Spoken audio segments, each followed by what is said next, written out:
Hello, good morning, good afternoon, good evening mga Kamiligs TV fan. Kung saan po kayo parte ng mundo, hello po sa inyo.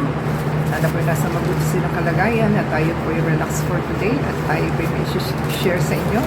Lang diba kundi ang item po na ating pinagkakahintay-hintay. Yan po ang ating item. So, ang presyo po nito ngayon is 306. Pero nang nakuha po natin siya is only 140, tapos naging 105 pa siya, di ba? Ang laki po na savings natin, so ating pong i-check.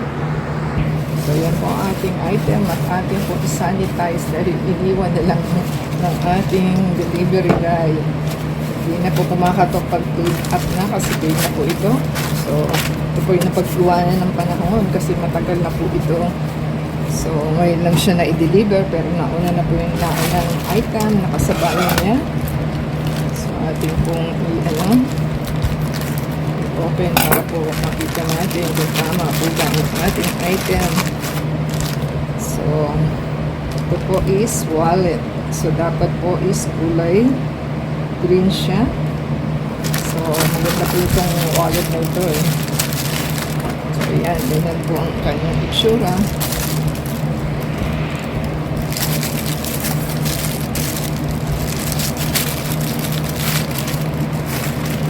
Maganda naman ang packaging niya dahil inalagaan ang ating item. So, yan po ang itsura niya.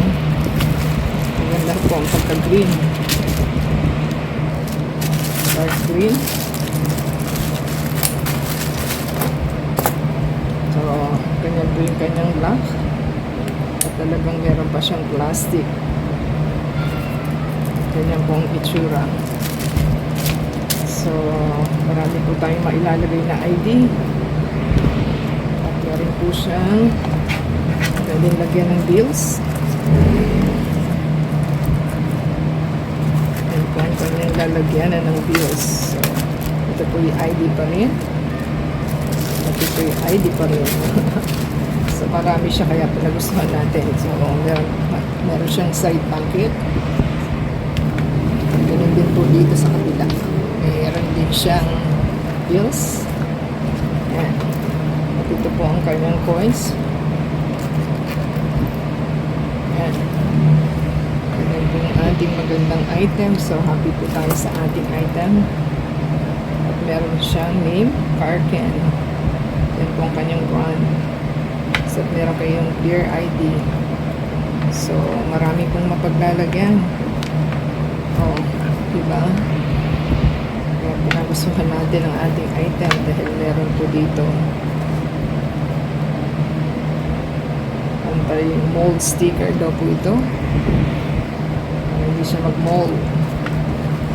Maganda pong ating item. Happy po tayo sa ating purchase kasi meron tayong mapaglalagyan. So yan po ang ating pag-iwanan ng panahon. So, maganda pong ating item. So, happy po tayo sa makakatanggap nito. So, kung nagustuhan po din ang ating hinol ng ating item, ganyan pong kulay ng kanyang wallet. So, diba sa thumbs up po, comment lang dito sa ating hinol na item. So, happy ang makakatanggap ng ating item na ito. So, thank you po sa Temu, tsaka sa ating supplier sa Temu at saka seller, and then ang ating delivery guy. So di na siya nagpakita, nagmamadali rin po sila. So give us a thumbs up, comment down below, add us sa Facebook, Twitter, TikTok, and Instagram, and play the ads and video from beginning to end for your support for monetization. So until next time po, God bless everyone.